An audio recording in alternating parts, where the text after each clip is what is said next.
Pemirsa, kita ikuti informasi pertama.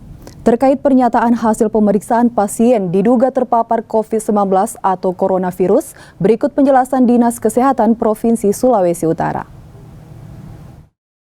Dengan hebohnya seorang pasien yang diduga terpapar virus COVID-19 atau corona pada Sabtu 14 Maret 2020, ini penjelasan dari Dinas Kesehatan Provinsi Sulawesi Utara mengenai 2 kali hasil pemeriksaan pasien.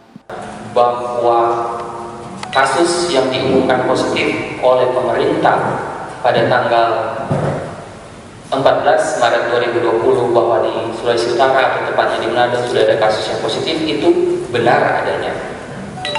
Sampel yang bersangkutan diambil dan dikirim hari Selasa tanggal 10 Maret 2020. Hasil pemeriksaannya kami dapat pada tanggal 13 Maret 2020. Hasilnya menunjukkan bahwa yang bersangkutan positif COVID-19.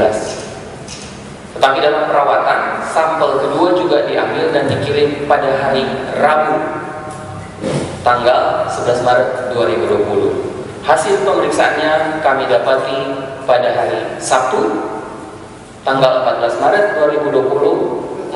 Hari Minggu, tanggal 15 Maret 2020. Dan menunjukkan bahwa hasilnya telah negatif. Jadi itu fakta yang pertama yang harus kami sampaikan kepada Bapak dan Ibu sekalian. Mengenai konversi ini, istilah medisnya dari positif menjadi negatif. Kenapa dalam waktu sedemikian dia bisa jadi negatif? Karena harus kita pahami bahwa penyakit virus itu sebagian besar adalah penyakit yang sembuh sendiri. Istilahnya self-limiting disease. Dengan perawatan yang baik, maka virusnya bisa hilang dari dalam tubuh. Itu adalah fakta ilmiah.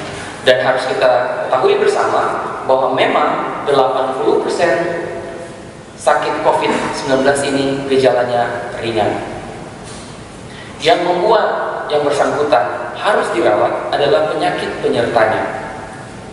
Penyakit penyertanya cukup berat karena yang bersangkutan menderita gagal ginjal, diabetes mellitus, dan hipertensi.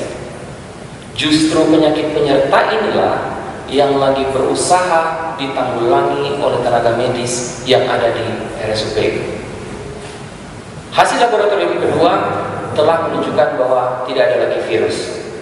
Tetapi itu bukan berarti yang bersangkutan sudah pasti sembuh. Karena ada standar operasional prosedur yang harus diikuti oleh tim medis di rumah sakit untuk menentukan bahwa pasien telah sembuh dari COVID-19. Masih ada serial pemeriksaan laboratorium lagi dan itu sudah diambil. Hasilnya sudah dikirimkan, kita lagi menunggu hasilnya.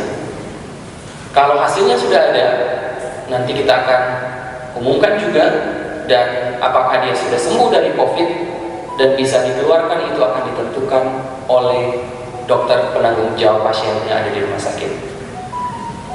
Diharapkan masyarakat Sulawesi Utara tetap menjaga kesehatan dan kondisi tubuh agar terhindar dari serangan virus tersebut. Eka Putra melaporkan untuk Kawanua TV.